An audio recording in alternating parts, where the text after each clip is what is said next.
For years, police rushed to emergencies that never existed, until one dispatcher noticed the pattern. This story will surprise you. Before I continue, tell me in the comments, are you subscribed to the channel yet? And let me know which city or country you're watching from, so I can personally thank you. What if I told you that for nearly 7 years, police officers rushed to emergencies that never existed and no one noticed? In the quiet city of Brookhaven, false emergency calls weren't unusual. People exaggerated, people panicked. But one caller stood out, not because he sounded suspicious, but because he sounded perfect. Calm, cooperative, detailed. His name was Marcus Hale. Marcus called police dozens of times over the years. Sometimes he reported suspicious men near his apartment, sometimes break-ins, sometimes threats. Each time, officers arrived to find nothing. No suspect, no damage, no witnesses. But Marcus always had an explanation. They must have run. I scared them off. I didn't want to bother you, but I was afraid. Police logged the calls and moved on. Marcus was polite, grateful. He even brought officers coffee once.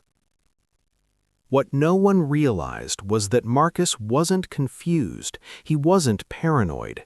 He was rehearsed, and the system was teaching him how to get away with it.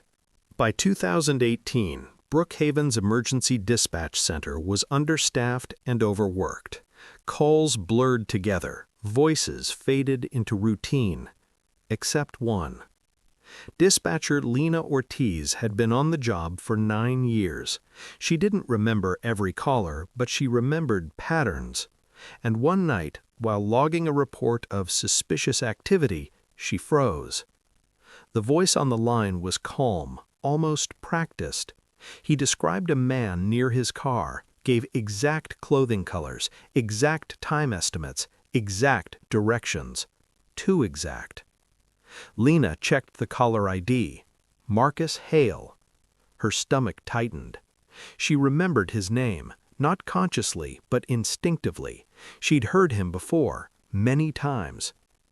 As she dispatched officers, Lena quietly opened the system archive and typed his name. What appeared on her screen made her sit back in her chair. Dozens of calls, years apart, different emergencies. Same voice, same structure, same ending. Nothing ever found. For the first time, Lena didn't hear a victim. She heard a script. Lena began listening to old recordings during her breaks. Marcus always followed the same rhythm. He started unsure, then added urgency, then calmed himself audibly, then apologized for wasting time. It was subtle, almost brilliant. Most real callers panicked or rambled. Marcus never did. In one call from 2014, he reported a break-in. In 2016, a man watching his apartment. In 2019, a threat near his workplace. Different situations, same delivery. Even stranger, officers' body cams showed Marcus behaving the same way every time, standing in the same posture, hands visible, polite smile, almost relieved. Lena brought her concerns to a supervisor. He shrugged. Some people are just unlucky.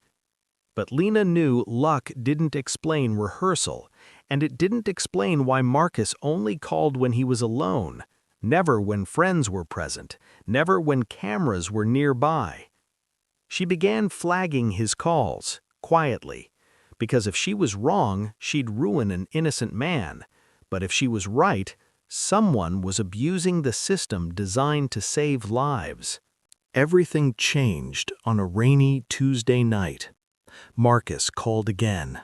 This time, his voice was shakier. "There's someone outside my door," he said. "I think they're armed." Protocol demanded immediate response. But Lena did something different. She slowed him down, asked follow-up questions. Marcus hesitated just for a second before answering. That pause wasn't fear, it was calculation.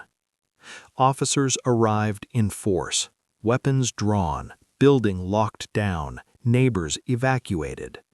They found Marcus alone in his apartment.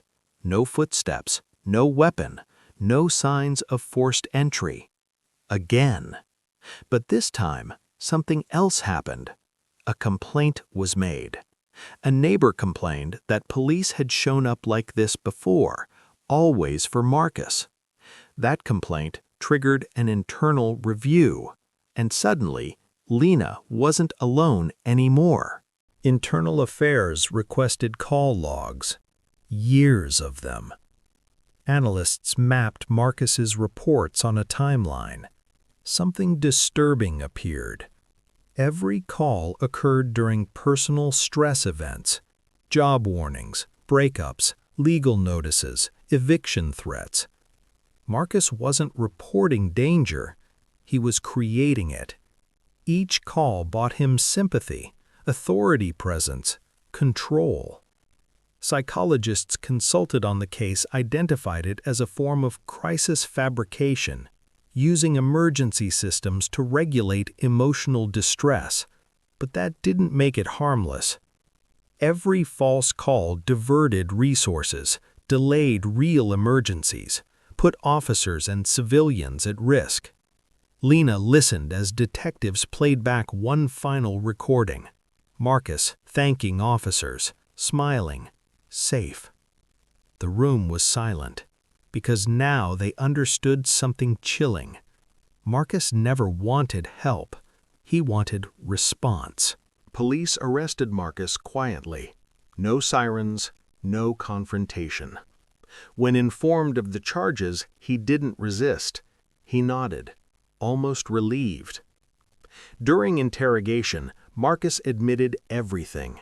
He practiced calls in mirrors, wrote scripts, adjusted based on police reactions. Calling made me feel safe, he said, like someone cared. But when asked if he knew the risks, Marcus went silent, because he did. He was charged with multiple counts of filing false police reports and misuse of emergency services. But the damage couldn't be undone. Years of wasted resources, broken trust, and one dispatcher who trusted her instincts, Lena, the woman who noticed the pattern, the one who stopped it. Because sometimes justice doesn't come from force, it comes from listening carefully. The interrogation room was small, quiet, and brightly lit. Marcus Hale sat with his hands folded, posture straight, eyes calm. Detectives didn't start with accusations, they started with empathy. They asked about his childhood, his work history, his recent stresses. Marcus answered easily, almost eagerly. He explained how his calls began years earlier after a late-night noise scared him. The police arrived quickly. They reassured him. They stayed until he felt calm. "That feeling," Marcus said softly, "it stayed with me." Detectives slowly laid out the evidence, timelines, recordings, patterns. Marcus didn't deny it. Instead, he corrected them. "You missed one call," he said. 2012. I didn't log it as a threat." That was the moment the room shifted. Because Marcus wasn't confused, he wasn't delusional, he was aware. Psychologists later described his behavior as controlled dependency, not a desire for chaos, but a desire for predictable authority response. And the most disturbing part? Marcus never once asked about the danger he caused others, only about whether officers would still respond to him after this. Once Marcus was charged, the city of Brookhaven faced an uncomfortable truth. This wasn't just about one man. It was about how easily the system could be manipulated by someone who learned its rules. Internal audits revealed dozens of similar cases, not as extreme but familiar. People exaggerating emergencies, calling repeatedly, learning what words triggered faster response. Emergency services had been trained to respond quickly, not to question patterns. Dispatchers were rarely encouraged to trust instincts. Their job was to route calls, not analyze psychology. Until Lena. New policies were introduced. Repeat callers were reviewed more closely. Behavioral flags were added to systems. But none of that erased the damage. Officers testified they'd rushed to Marcus's apartment while other calls waited. Medical emergencies delayed. Domestic violence responses stretched thin. The realization hit hard. Marcus hadn't just lied. He had quietly redirected help away from people who truly needed it, and the city now had to answer for allowing it to happen. The courtroom was full the day Marcus Hale entered his plea. Reporters filled the back rows. Police officers sat silently near the front.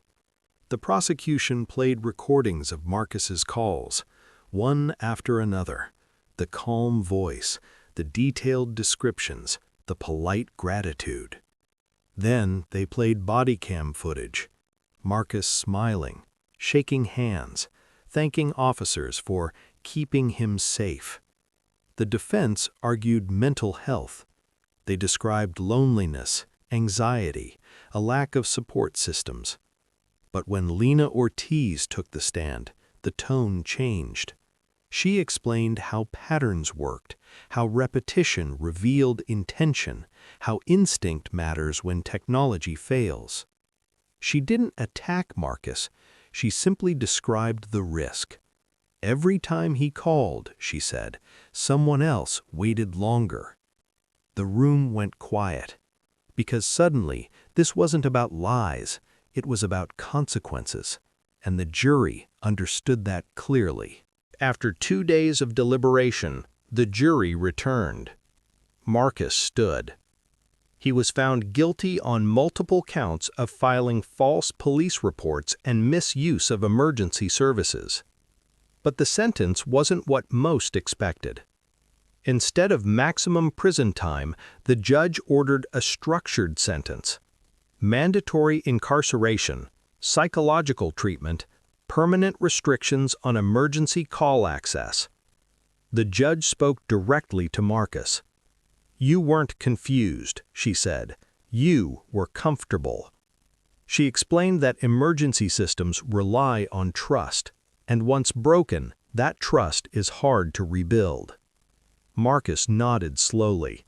For the first time, his calm cracked. Because the one thing he had always relied on, instant response, was now gone. And he would have to face silence, something he had spent years avoiding. When the media attention faded, the real work began. Dispatch centers across the state reviewed training. Supervisors met with staff. Lena was asked to help design new pattern recognition guidelines. She hesitated. "I'm not a detective," she said. They told her that was exactly why she was needed. Meanwhile, Marcus entered a court-ordered treatment program. Therapists worked to untangle his dependence on authority validation. It wasn't easy. Marcus struggled with the absence of immediate reassurance. No flashing lights, no uniforms, no controlled responses. For the first time, he had to manage fear without creating it. And that terrified him more than any imagined threat he'd ever reported. This wasn't redemption, it was accountability, and it would take years. Lena returned to work quietly. No interviews, no recognition ceremonies. But something had changed. She listened differently now, not just to words, but to rhythm, tone, pacing. She taught younger dispatchers how to hear stress versus rehearsal, how fear sounds different from control. Sometimes she still wondered how many cases she missed before Marcus, and that thought stayed with her. But she also understood something important. The system doesn't fail because people ignore rules. It fails when people stop paying attention. And she refused to stop listening. Experts agree. Marcus's case wasn't unique. It was simply extreme.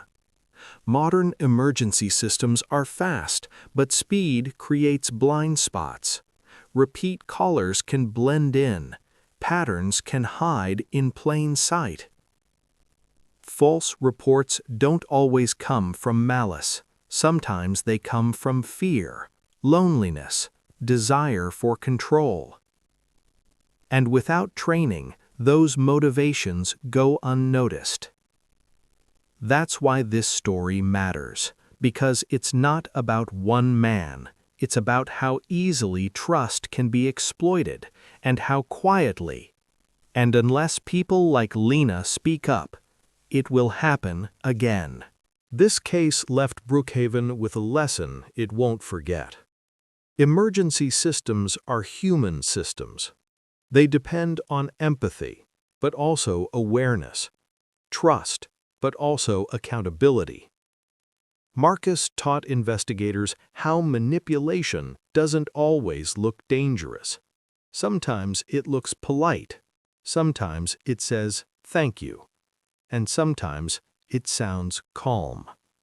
The danger isn't always the call itself, it's the pattern behind it.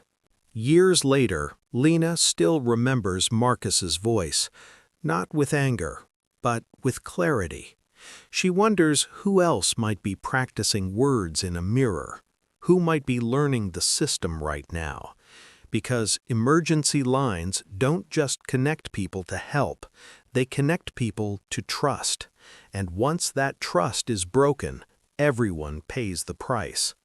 This wasn't a story about fake calls. It was a story about how listening carefully saved lives, and how one dispatcher noticed a pattern before it was too late.